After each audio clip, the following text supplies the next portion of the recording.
Problématique, c'est le règne du double jeu. En fait, on est sur une filière, c'est un industriel qui valorise des productions agricoles françaises. Mais là où il y a un double jeu, c'est que c'est un groupe qui importe, des productions OGM, donc qui nous concurrence au niveau des normes, au niveau des prix et au niveau du carbone, parce que ça fait un peu le tour du monde. Donc c'est symbolique, et puis le patron de cette magnifique boutique, c'est aussi le patron des paysans. Donc au moins, il n'y a pas d'hypocrisie, la FNSEA c'est le business, c'est pas les paysans. Donc c'est tellement symbolique, on est venu ici, puis on déroule, c'est facile. Voilà, en tout cas, belle action.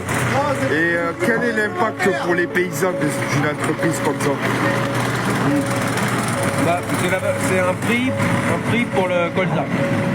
Donc le colza, c'est quand même la culture la plus compliquée à faire pousser parce que la nature l'a pas invité, donc il y a plein de ravageurs qui s'y attaquent. Donc ça demande un énorme travail de surveillance, pas mal de chimie, pas mal de fertilisation, hein, c'est une plante gourmande. Donc c'est une culture pour laquelle il y a beaucoup d'investissement, beaucoup de risques et beaucoup de temps passé.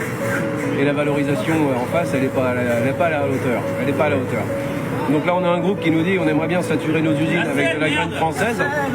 Il suffit de la payer un peu plus cher, ils auront de la graine française. Aujourd'hui, le paysan, quand il fait le bilan sur les 5 dernières années en colza, il a perdu de l'argent.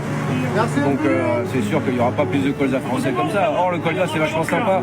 C'est une plante. Vous créez beaucoup de biomasse et vous en exportez assez peu. Donc c'est super pour le sol. C'est l'une des premières fleurs à la sortie de l'hiver. Donc c'est là-dessus que les abeilles viennent se requinquer quand elles ont fini d'hiberner. C'est sympa le colza. Mais c'est pas assez bien payé. Et un message au père Rousseau? Pardon? Tu veux dire un petit message au père Rousseau? Rousseau c'est un géant, hein, c'est pas un paysan, c'est même un anti-paysan.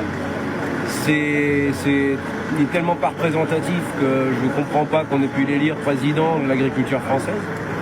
C'est quand même étonnant, et je sais que j'ai beaucoup de collègues que ça choque, hein, y compris au sein d'autres syndicats. Donc bon, voilà, on est venu chez lui. C'est un peu vulgaire, mais on leur met le nez dans leur caca, quoi, parce que c'est tellement gros, c'est tellement énorme, ils cherchent les emmerdes. Mais voilà, le